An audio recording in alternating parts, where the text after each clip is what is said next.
Hi. Today we are going to talk about a project that I've used with ESP32. So this project is basically about temperature and humidity reading. We have done it before using Arduino, but right now we're going to use ESP32 Okay. and ESP32 and DHT11. But there's a surprise element. We are going to upload this data, whatever we are reading, on Ubidots website, that is their server, and we are going to take live reading from that server and just see the values. Okay. So before we have been using serial monitor to read the values. Here we can use a serial monitor, but as well as keep On it the in web. the cloud also. Okay. Good. So as you can see here, the connections is just simple. One, this is the ground connection from negative pin, and the positive pin, which is a red wire, is goes for VIN. That is the 5 volts that we are gonna give, and the blue wire is the signal wire that I've connected to 26 pin D26. Okay. Good. Okay. And here is the code. So as you can see here, the first line says include Ubidots ESP32 MQTT.h. Okay. So that's the library you got it from GitHub. Yeah, we have to download this separately from GitHub and the respected libraries that is with Ubidots. Not only this, because if you download the entire file, it also configures automatically to the other files that we're using for Ubidots. Okay. And DHT.h is the pin, the library. The sensor library. Okay. And here is just one pin connection, so I'm just defining that. Okay. And then the sensor type is DHT11.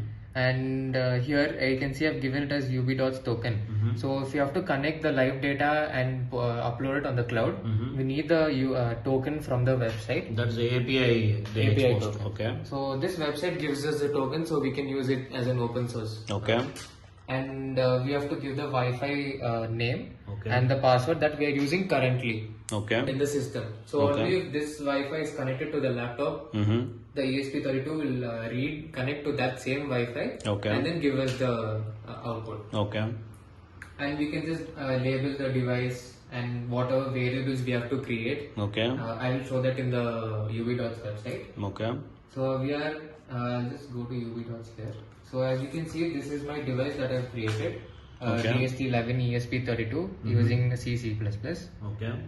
So when I click here, I get the live data reading over here. So these are my two variables that I've created. One is humidity, one is temperature. Very good. Which is what I have written in the So code. this is a live transmission on the cloud.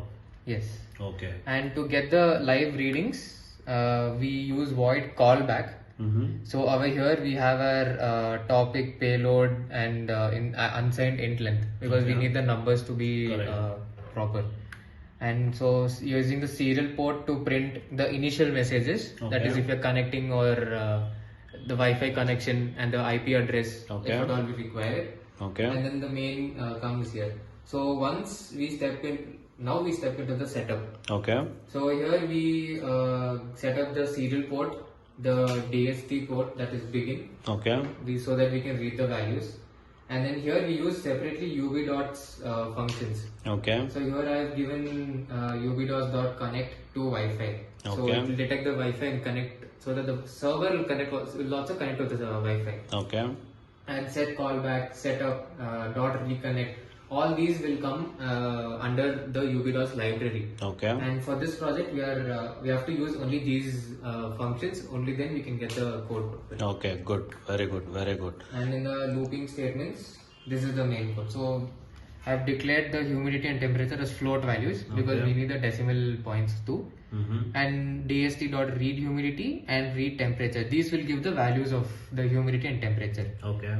And the below code, whatever written, will display the values On the system. as well as the server. Okay. Good.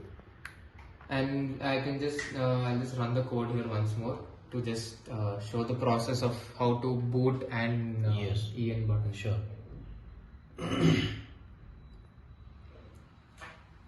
So basically when the purpose of boot is while it's compiling and while it's trying to connect to the server, we press the boot button and it connects to whatever information we want it to. Okay. And once it is connected and provides the end statement, we can open the serial monitor, and this enable is just to reset and start from beginning again. Okay. So right now it's just compiling. Yeah. So now it's done compiling and it says connecting. So I'll just click boot. Okay. And when I leave, it starts writing and verifying the code. Right. And once that is done at 100%, this is the end message. So once this message is done, I can open the serial monitor. Okay. And here I can just click EN for it to refresh. Right now it's here, it's still, yeah, so you can see Wi-Fi is connected, the IP address is visible, and the other information whatever we wanted is there. Okay. So attempting MQTT connection, that is message queuing transformation, so Yes. transfer is already connected, and here we can read the temperature and humidity in the serial port itself. Good. Very good. But our project was to read it in the web server, so we can just go here and refresh.